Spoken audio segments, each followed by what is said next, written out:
You mentioned that you're 35 weeks now, but at your 33-week appointment, you were measuring 36 weeks, and you're wondering what implications this might have on the timing of delivery and if perhaps your due date might be off. A fetus grows at a very consistent rate in the first trimester. So any early ultrasound that's done in the first trimester is the best way to date a pregnancy.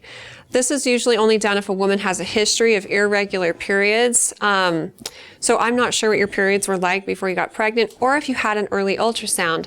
But if you had regular periods or you had an early ultrasound, then the due date that you were given is probably accurate.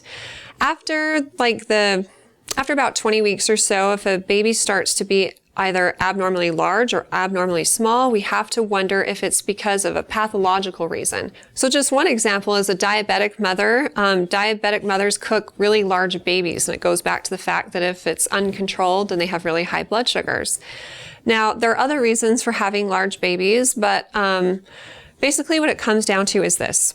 When we do an ultrasound to determine the size of a baby, they measure the baby's head, their belly, and their leg bone, and they combine all of this together to determine a fetal weight.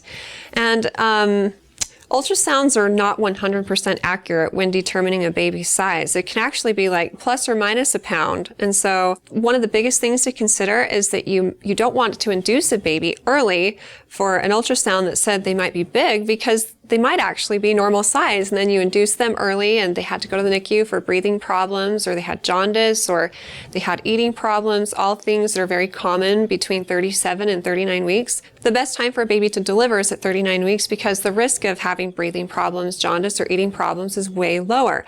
Even though 37 weeks is full term, 39 weeks is ideal. It's kind of a sweet spot for when babies should be born, between 39 and 40. Now, on the other end of the spectrum, there are things to consider if a baby is really, really big, like if at full term they're measuring 4,000 to 4,500 grams on ultrasound, that's a big baby.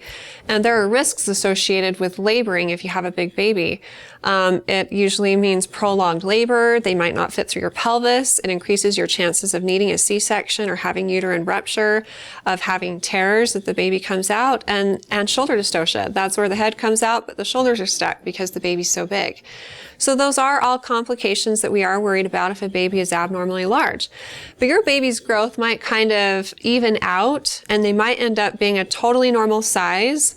And I do recommend talking with your doctor. And based on their knowledge of the specifics of your situation, they'll be able to tell you what their plan is for you, whether that be early induction because your situation warrants it, or if it just be expected management, like seeing it when you go into labor on your own and hopefully getting you to that 39-week point at the very least.